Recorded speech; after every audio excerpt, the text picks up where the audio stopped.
zone libre la mi ngi noonu tey li ñu ciy waxtaane jëm ci stratégie bu bees bi nga xamante ne ji kon gouvernement bu Sénégal teg na ko jëmee ci wàllu communication tey jii la ñu ko seetlu di ay ministre de la République yu xaw a takku sax ci ab lim janoo ak taskatu xabaar yi ngir waxtaane tolluwaayu réew mi dañu ci ànd laata koon ñu ci sori ak ki nga xamante ne ji moo di Pape Fara Gningue ñëwaat waxtaane ko.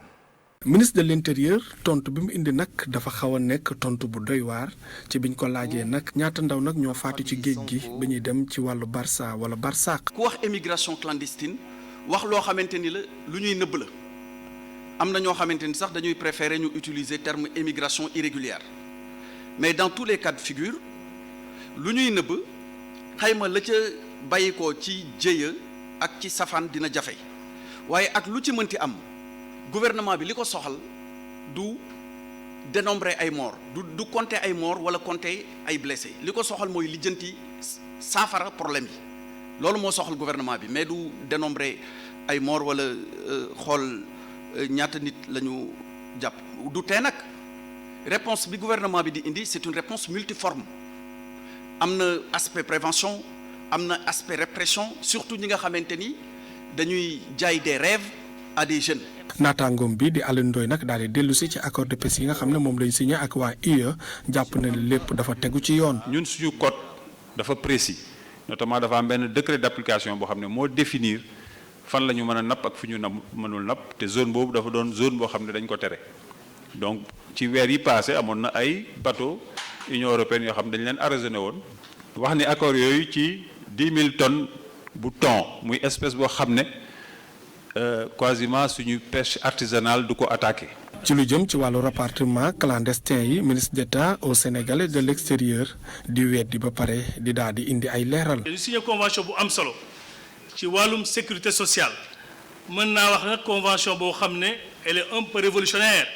dans la mesure où boo ko méngoo boo ko comparé ak li ñu am ak France boo xam ne signé nañ ko depuis 74 bii dafa am ay ponk yu am solo. leneen loo xam ne waxtaane nañ ko moo jëkk ci feebar bi nga xam ne moo daloon nappkat yi ministre bi yor wàllu wér-gu-yaram di dalal xel yi naam sax bu dee léegi xamuñu lan moo ko waral. mën nañu wax ne junne ak ñeenti nit la daloon te ñi mu daloon ñëpp ñi ngi ci wér presque ba kenn rek moo ci des fañ koy faje loolu day wane ne effectivement prise en charge bi tam fonctionné na dans les meilleures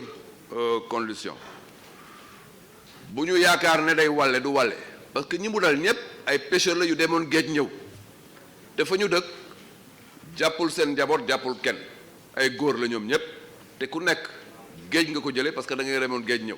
ci boobu leen ndaje nag ministre yi ak taskatu xibaar yi ministre bu yor wàllu ndaw ñi ak ki nga xam ne nag moom moo yor wàllu tàggatu gi ñoom it indi nañu ay tontu ci jamono ji jafe-jafe yi nga xam ne am nañ ko. mooy ponk bi njëkk ci Déclic zone libre la ñu ci doon waxtaanee tey lii di gouvernement face à la presse di stratégie bu bees bu gouvernement bi teg jëm ci di communiquer ak askan wi Macoumba Beye jàngat bu njëkk boo amee ci doxalin boobu. ñaari ponk Mouhamed. bu njëkk mooy juger l'idée le concept bu may wax en tant que journaliste je pense que c'est une excellente idée parce que soxlawuñ lu may ku ñëw rendre compte. ñëw expliquer ñu ministres yi. dossiers yi nga xam ne fi mu ne nii moom la penc mi di waxtaanee ñoom ñu ñëw wax fan lañ ci toll lan lañ ci defoon lan lañ ci nar a def mooy pàcc bu njëkk bi ñaareelu pàcc bi mooy format bi yaakaar naa 9 ministres xaw ma 8 la bari na lii boo xoolee bu baax a baax dafa mel ni dafa wuutu lu fi daan am ci jamonoy Jonn bi muy nekk premier ministre question d'actualité ñu dem assemblée mu ñëw boot ministres yi ci ginnaaw ñu toog expliquer député yi journalistes yi toog député yi di laaj après ñu dem rendre compte bii nag gën a tinaa neex ci journalistes yi ndax ñoom kenn du dox seen diggante ak ñi ñu war a laaj ñoom ci seen bopp ñooy laajal seen bopp ñu li nga xam ne jàpp nañ ni moo gën a ñor askan wi ñu tontu leen ci. kon format bi yaakaar naa ne bu fekkee ni mën nañu wàññi nit ñi parce que am na fa ministre yoo xam ne toog nañ fa ba jóg kenn déggul li ñu wax gannaaw bi man journal naa tey ba noppi jàllale wu ma benn émission benn extrait wala ma xam fa loo xamante ne ni Dame Diop wax na ko fa ça veut dire que kon présence am mën na am mënoon na faa ñàkk wala su fekkoon ne mënu faa ñàkk itam waxu fa loo xamante ne ni day bëri ba nga xam ne machine bi day mujj fot suñu yemoon ci par exemple Moïse Sarr comme Aïssata Tall Sall ñëwut ak Antoine Diome dina baax Antoine nag erreur yaa ngi commencé bëgg a bëri nag waaw yëkkati na fi saako bu def xaalis nit ñi di wax tey ñu ne ko compter mu ne mënumaa compter gouvernement bu di compter day soog a ñëw mais je pense que nag on commence à en avoir assez. est-ce que exposé wuñ ko également koo xam ne da ngay soog a ñëw ñaare lu bari ci communication. non soog a ñëw amu ci. non ci gouvernement bi je veux dire. non soog a ñëw amu ci bañ ñëwee ba léegi mën ngaa toog lu toog mënoo ñëw fekk fi dossier bu tàngee ni immigration clandestine nga toog près de 2 semaines mënoo xam lan moo nekk ci dossier bi alors que booy dem préparer nañ la fichier ak élément de langage bi ba pare mais mun tooguñu fi pour compter ay mort moom duy wax. waaw waaw est-ce que Pape Djibril est-ce que du li Ndiaga Mbaye naan yaa war a wax yaa ñu safoor laa tax wax loo xamul est-ce que du looloo ko sànq buñ ko mën a tuddee noonu. En tout cas il faut que mu def très attention parce que communication dafa doy waar te bu fekkee ne président de la République yéen a ngi fàttaliku conseil des ministres décentralisé bi mu defoon Kaffrine li mu doon ci joytu mooy communication même bu fekkee ne souvent sax communication day nekk benn bouc émissaire boo xam rëccukaay lay nekk par rapport ak li nga xamante ni ñoo ngi koy def mais il faut faire très attention et que fii àdduna toll ak li Alain Duhamel tuddee une transparence tyrannique donc fi mu ne nii il faut sortir du politiquement correct wax ni mbir yi lan moo xew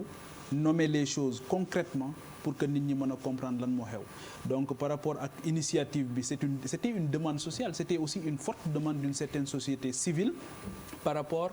ak la disponibilité de l'information ci gouvernement bi le candidat Macky Sall bokkoon na ci li nga xamante ni jàppoon na ne moom dafa war a nekk une donne boo xamante ni dafay marquer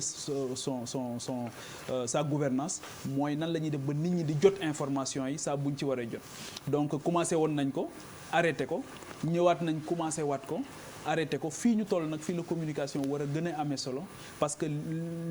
secret réussite politique publique bokk na ci appropriation population yi donc soo leen ci boolewul ñu mën ko approprier pour ñu gunge la ci dafay xaw a jafe donc li nga def nga wax leen ko li ngay def nga wax leen ko li nga bëgg a def nga waxtaan ci ak ñoom parce que fi mu ne nii ci changer stratégie lañ toll ak ay relance xeet yooyu donc c'est important maintenant le format actuel ne permet pas ñu pousser les ministres jusque dans leur dernier retranchement pour ñu wax parce que doo am possibilité relancer doo am possibilité toppaat question boobu bu fekkee ne amoo satisfaction donc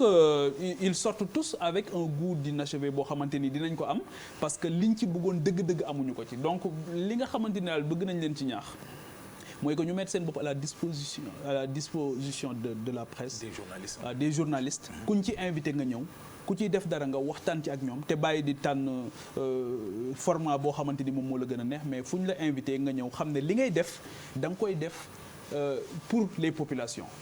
ci gouvernement yi passé gis nañ ci ministre yoo xamante ni presque seen magistère yëpp en marge d'un atelier en marge d'un séminaire rek le journaliste bi di fight mais en prélude waaw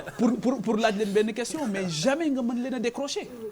ñoom ñooy seet kañ lañ bëgg a wax ak nan la ñu bëgg a waxee te adduna bi tollatul foofu léegi adduna bi fi mu toll léegi mooy que à bâton rompu ñu poser problématique yi ni mu demee surtout question yi nga xamante ni ko Macoumba waxee léegi émigration bi la question de l'emploi la question c'est extraordinaire donc voilà mooy li waa ji di wax rek nee na tey ji 1 minute de silence sax la ñu waroon a commencer. waaw moo doon gën a jekk gën a jaadu ci kanam tuuti fàttali ne Moustapha Diakhaté dinañu fekk si moom it dinañ ko laaj xalaatam ci